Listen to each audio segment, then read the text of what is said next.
They built a perfect city. No disease, infinite food, no predators. Then the mothers started eating their babies. The poor started murdering the rich, and the beautiful ones just stopped having sex. It wasn't a movie.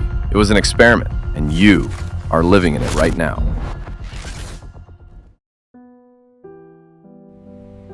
July 9th, 1968. The National Institute of Mental Health. A scientist named John B. Calhoun decides to play God. He wanted to answer a question that had been haunting humanity for centuries. If we eliminate all struggle, if we cure every disease, provide infinite food, and remove every predator, what happens to society? To find the answer, he built a box. He called it Universe 25. It was a 9-foot square metal pen with walls too high to climb. Inside, he created a utopia. He installed 16 massive food hoppers that could feed thousands.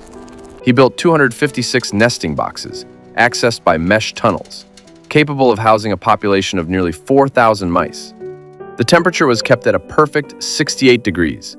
The floor was kept clean. There was no disease, there were no cats, there were no owls. It was, biologically speaking, heaven. He introduced the Adams and Eves of this world. 4 pairs of elite, disease-free mice. 8 souls in a world built for thousands. For the first 104 days, it was exactly what you would expect. Chaos, then adjustment. The mice established territories. They built nests. They realized that, for the first time in their genetic history, they didn't have to fight for survival.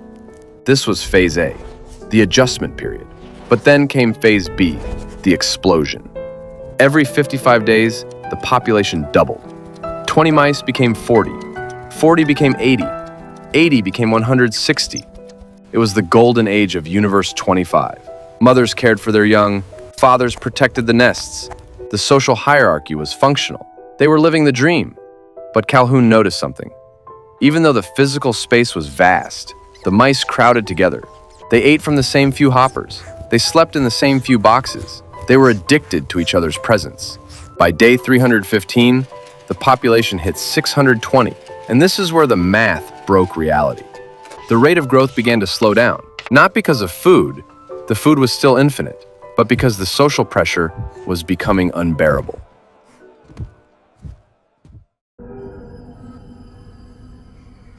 Welcome to Phase C, the stagnation. This is where the horror begins. There were now too many mice, and not enough meaningful roles to fill. In a normal wild colony, young mice grow up and leave to find their own territory. But in Universe 25, there was nowhere to go. The walled city was full. The young males ready to fight for a place in the world found all the positions of power were already taken by older, healthier males who refused to die and refused to retire. The rejected males withdrew. They huddled together in large pools in the center of the floor. Calhoun called them the Dropouts. They were covered in scars and fresh wounds. Why? Because occasionally, one would wake up and violently attack his neighbor for no reason. Then the victim would attack someone else. It was violence without purpose.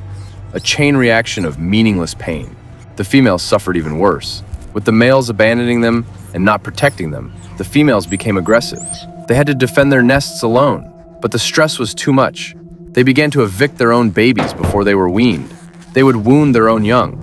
And eventually, they stopped breeding altogether. Cannibalism started.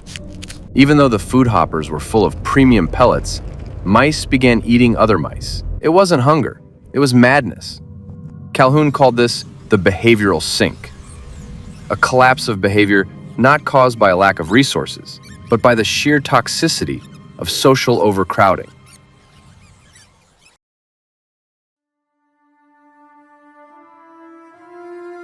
But amidst this hellscape, a strange new aristocracy emerged. A group of males that Calhoun didn't know how to classify at first.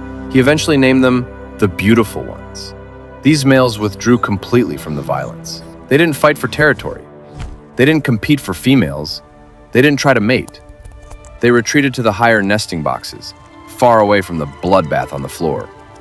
They spent their entire waking lives doing only 3 things: eating, drinking, and grooming themselves.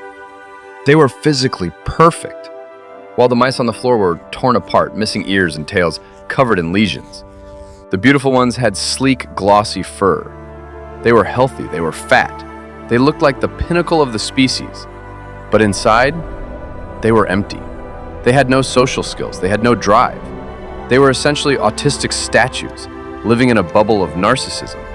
They had lost the will to struggle, and with it, the ability to connect. By day 560, the population growth stopped completely. The colony entered phase D, the death phase. Here's the most terrifying part of the experiment. The population began to crash. Old mice died. Space opened up. The overcrowding problem solved itself.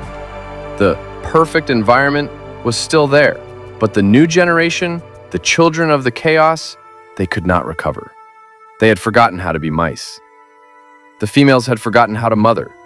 The males had forgotten how to court. They didn't know how to mate.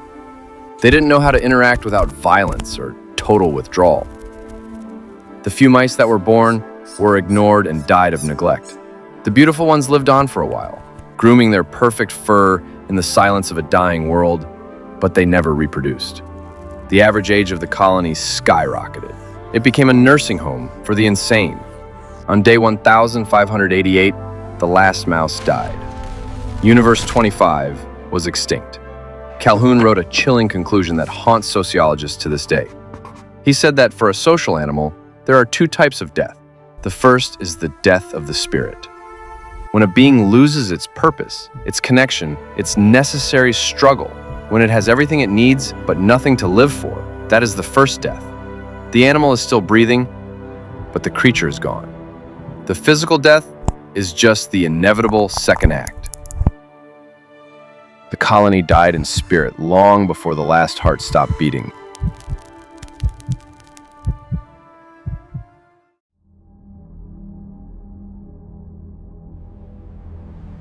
Now, look around you. Look at the hikikomori in Japan. Young men who lock themselves in their rooms for decades. Look at the lying flat movement in China. Look at how we crowd into cities, surrounded by millions, yet feeling completely alone. We have eliminated the predators. We have mastered the food supply. We have built the perfect box. The beautiful ones aren't just a scientific curiosity from 1968. They are a warning. And if you look closely at the mirror, you might just see one staring back.